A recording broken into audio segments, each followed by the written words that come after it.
This is a video for a set called the LETSHUOER EJ07 Kinda Lava Edition. This is a 4 EST 2BA single dynamic driver set that was tuned to play my library back perfectly. And by perfect, I mean faithful reproduction, which is high fidelity, which is part of the definition of audiophile. I want low frequency, like the bass guitar and the drums, to sound natural and energetic. And I don't want it to bother the mid frequencies. The foundation of this set is the 07M, and it was a perfect set, and it's loved by many, and they'll still love it, and they'll keep loving it. I found it to be a little bit tight and a little bit dry with vocals, and low frequency instruments sounded just a little bit non-ideal for me, and there's others that share that view. This is the Elysian X. This is a $4,500 set that is now discontinued because it was very difficult for the maker to make. I'm very blessed to have it in my possession. This set has a bass line that is virtually identical to that, because the way that this plays back percussions, drums, 4-string bass guitar, male vocals, and how it also takes care of what's beyond that is just perfect. Absolute audiophile in that it is absolutely realistic in its replay. That is what this does. This is an excellent set in its original form, which is the 07M, and what came before that is a classic called the EJ07. This is my take on how to improve on that for people that follow my library, and it sounds absolutely amazing. So I'll go ahead and talk about this. There's a link below this video to purchase it. If you do it before the 16th, you can get 20% off, which is bonkers in a hobby that does lots of kind of fake discounts. You can legit save 125 bucks on this if you buy it before the 16th, and the link will be below. This is an epic set. I'll show you the graph. I'll show you compared to this. Graphs don't tell you everything, but you can go check the videos for the 07M version of it, and this is that with the same internals, with just a slightly, just a little bit more mid bass, just a little bit more energy in the kick drum, that force and jump on them. The bass guitar pulls and releases, just that power.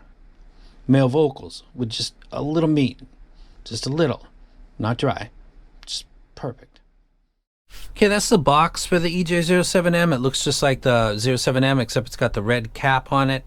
The cap is the default. The body can be red, though I think black is also something that you can request, and I think that would actually look pretty dope. But everything else looks the same. It'll just be designated by the colorway or the markings that are on the side. The reason that I'm going to bring up what I'm going to bring up now is because of the reason that the Kinda Lava was created. Audiophile is a word that everybody in this hobby is familiar with, and I bring this up about every few months. People say this set is audiophile, or that headphone is audiophile, or this person is an audiophile, or that person is an audiophile, and people get confused because sometimes they listen or they read the words written and it doesn't, they're kind of confused. There's no need for confusion. There's no debate on what the meaning is. It's a defined word, so let's look at that together because it's relevant to this video. An audiophile is a person who is enthusiastic, very happy, about high fidelity sound reproduction. That's in the definition of an audiophile. Now, high fidelity is the reproduction of an effect, sound, or an image that is very, not faithful, very faithful to the original. That means that if I'm listening to something in my library and it has a pronounced bass drop in the low end, it should sound like that because that's the way it was mastered and produced. That is a faithful reproduction. If that doesn't sound substantial, the driver is at fault. And that means that the headphones or the earphones I'm listening to are not reproducing in the way that it was mastered and produced, which means that it's not an audiophile set. It can't possibly be. This kind of phenomenon is related to the library that a reviewer or you listen to, because the library will determine what that is. I listen to a library that is rock and roll, R&B, and hip hop centric. That's what I listen to. So I'm listening for instruments that are within that. 4-string bass guitar or a 5-string bass guitar, drop tuned or otherwise. Guitarist, an electric guitarist, an acoustic guitarist, electric guitarist with distortion pedals, a drum kit of all kinds of variations, a keyboardist, a pianist, a vocalist. I read a review recently that gave me pause because they said that the set was appropriate for vocals, No, I'm sorry. It was not appropriate for vocals, but it was great for rock and roll. Now, that's a problem and confusing because a vocalist is a part of a rock and roll band. Whether it's Steve Winwood, Roger Daltrey, Robert Plant, Ozzy Osbourne, Chris Cornell, anybody, Kurt Cobain, vocalist exists within all rock and roll groups. That's rock and roll, unless it's like a subgenre of rock and roll. But a vocalist, you can't have poor vocals but be good at rock and roll. That doesn't make any sense. But let's get away from that and stick with faithful reproduction. Let's stick right to that. Let's stick a pin in that right there. If I'm listening to something and it has an exaggerated kick drum, it should sound exaggerated. It doesn't matter if you like the track. It doesn't matter if that's important to you. If the goal is that we have gear that is playing back the original masters and production in a way that it was originally done, then that kick drum should sound authoritative. It's not your preference. It's not the point. We're talking about audiophile. We're talking about something done and replayed in the way that it was done originally. I don't play with EQ. I don't mind bassy sets when I'm in the mood for that. I don't really want to have a bassy set though, because when I do that, I'm giving up some of the quality that exists in the mids, and I'm not really in the mood at this point in my life to compromise. There's so many sets out there that make me not have to compromise when I listen to my library in an audiophile manner, which is natural to me because I want things to sound the way that they're supposed to sound. That's not a preference. A 4-string bass guitar is something that we know what that sounds like. If that's muted, if you take a tuning, let's say a flat tuning, let's say the Moondrop Kato. The Moondrop Kato and its flat board, pretty much bass to mids, is fine. That's not putting up anything over anything else.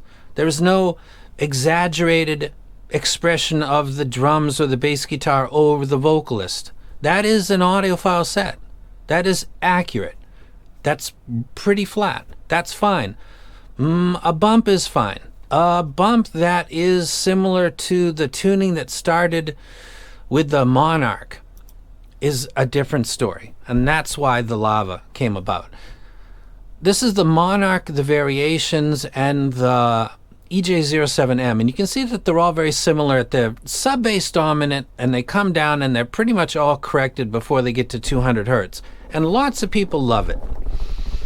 But they listen to different genres than I do, because there's many people that have come to me in my comment sections or directly and said, man, I just couldn't get with that. I wish it had a little more kick.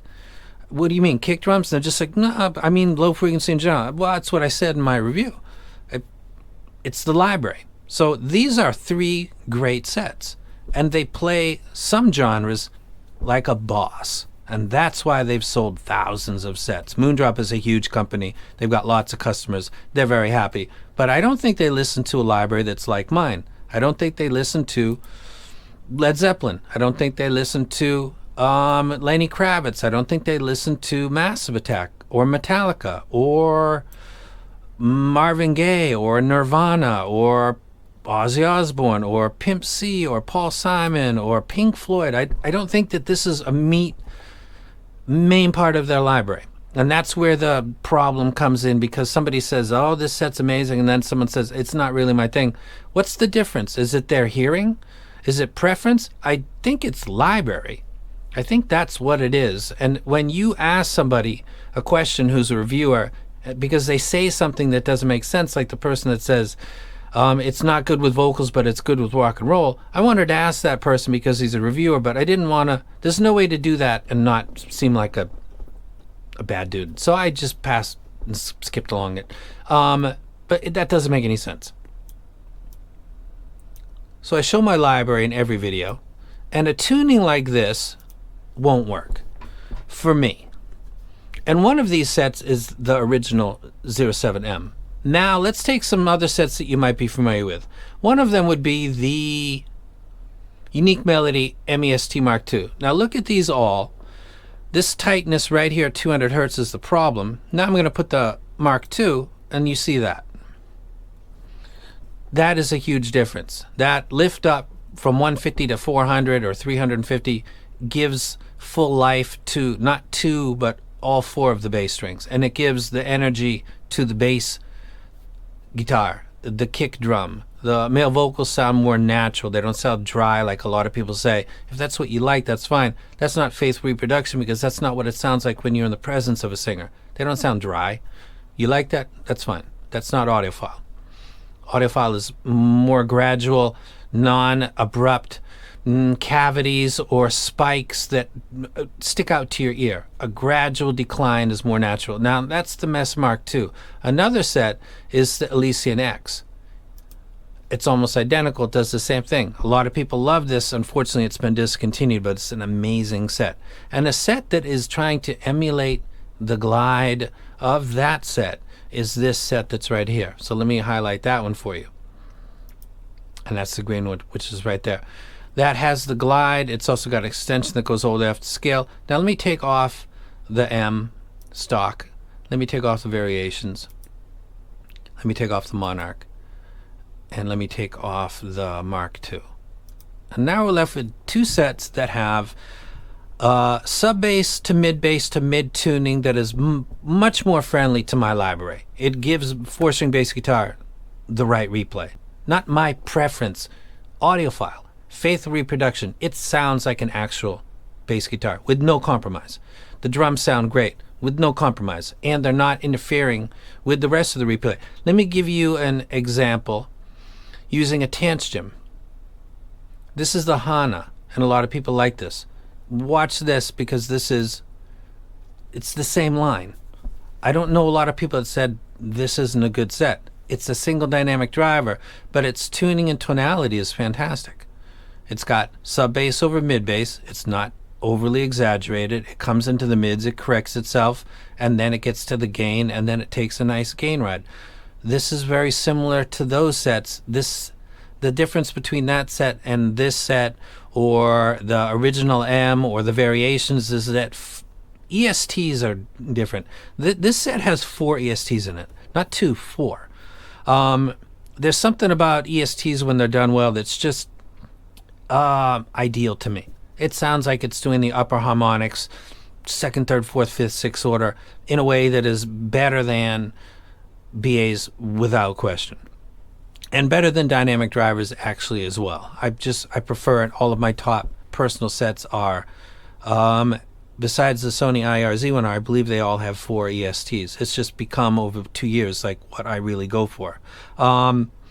So this tuning that you're looking at right here, the EJ07M, which was kind of inspired by the Elysian Acoustic X and also has the same trajectory as the Tantrum Hana V2, is the ideal replay for my library. And this is in a Tribrid form, where you've got the dynamic driver dedicated to the lower end, and then you've got the linkage with the balanced armatures, and then it goes to the 4 ESTs. I think it's an amazing set. I think it's a great investment of your money. This is a set that I took my library, and I also took the X, and I said, why can't we, it's otherwise perfect, just adjust it. There's people out there that love the original. Happiness is what you like. Or, I'm sorry, good is what you like. Not what somebody else tells you, not what somebody looks at a graph and says, oh, that's going to be a problem. You like what you like. And sometimes you're going to feel offended by other people because they don't like what you like. Let it go. I feel the same way. I'm a human being. When I have something that I love and somebody else doesn't like it, I feel a little confused and upset. And then I realize, what's the problem? That's that person's happiness. So if you love the original EJ07 or the M version, that's a custom. How many people do you know with custom EJ07s? I have one because I love the set. I also really like the original EJ07M. I just found it to be just in one point slightly lacking, and it's been adjusted with this set. I think it's an amazing set. If you're watching this video before the 16th of February, this will be, I think, a special price, and the link will be below. And then otherwise, it's the same price as the original 07M. There is no boost up in price because I'm associated with it. It's the same price. That was discussed with Shure. They're very great to work with. The discount that's applied to other sets also applied to this set. There's no difference whatsoever. There's no boost. There's no gouging. There's no nothing. It's a set that plays back all of the things I discuss in my library when I do typical videos. fantastic. It does kick drums great. It does drops great. It does guitar solos great. It does all of the things that I listen to when I do a review in the way that I want it done, and I just want it to sound like it's supposed to sound. I don't want the bass to blow out the mids. I don't want to spend money for that. I'll grab a $50 set for that and just enjoy it. But I'm not going to spend over $100 for something that's got a ton of bass. I did that 4 or 5 times with the Legend X, and I broke that habit. That was like an addiction. I don't know where that came from, but I finally broke it. It was an expensive addiction too, by the way. I just want the instruments in the genre that I listen to sound the way that they're supposed to. Not slightly muted, not slightly hushed, not non-ideal. I want them to sound the way they're supposed to. There is a way to blend the low frequency into the mids without destroying the vocals, and this is a set that does that. Like the Elysian does, like the Hana does, like sets that follow the same trajectory. This does that. I recommend it to you, obviously. I'm so extremely super biased, and I'm not sorry. Company comes to me and says, what do you think of that set? You said you like it, but there were a couple things about it. Can you be specific? Yeah, this, that, and that. Have a listen. That's what I'm talking about. Okay, get it. What do you think? Elysian X is brilliant. Take a look at this line. Showed it. Let's go ahead and take out the Hana. And I said that would be ideal. Sub bass over mid bass with a gradual glide. That doesn't jump out at you, doesn't bork the mids, and then keep the beautiful treble that you've got, upper mids to treble, and I think you got a winner. Long term, you'll get good sales. People say that's a great set, but if you have a rock and roll centric library, R&B, hip hop, you might want to lean to this set, and they'll get it and they'll love it, because I do. And music is the language we all speak. It kind of combines us. Forget about the tribes and all of the stuff that goes on in the hobby. At the end of the day, we all came here because we like music, and we're all trying to chase the gear that plays back that music best. So nobody is wrong. You just listen to music differently, or you listen to totally different genres, or you listen at different volumes. There's so many variables, it's hard to keep track of them. I listen at 77 dB. I always listen at 77 dB with every set that I listen to. I always listen to the same tracks when I do reviews. That's the way it goes. If Linsol sends the Monarch and I don't like it, even though it's a flagship, that's what I say in the video, and that's what I said in the video. If I think that the Variations is a great set with great detail, but it's doing that tuck like the Monarch, I'll say that in my video. I said that in my video. If there's sets that I don't really like a lot, I might not do a video for it, and everybody that watches this channel knows that that's the way that I work. So I don't want to just jump on stuff. It's not my thing. I want to enjoy the hobby and enjoy the music and enjoy sharing sets that I think play back music well with you. This is a set that does that. I recommend it highly. If you just watched the first intro part for 2 minutes and then bought it or clicked out, cool. If you're still here, cool, because we got to talk about audiophile. It's getting back what was done originally with nothing added, nothing taken away. It's not more bassy. It's not leaner. It's just what it was supposed to be. And most people who know it originally agree that that kick drum's supposed to be loud. The reviews at the time said that was a iconic entry. That's what it sounds like. If it doesn't sound like that, then whatever's playing it is not doing it in high fidelity mode. It's not a faithful reproduction. Therefore, it is not audiophile.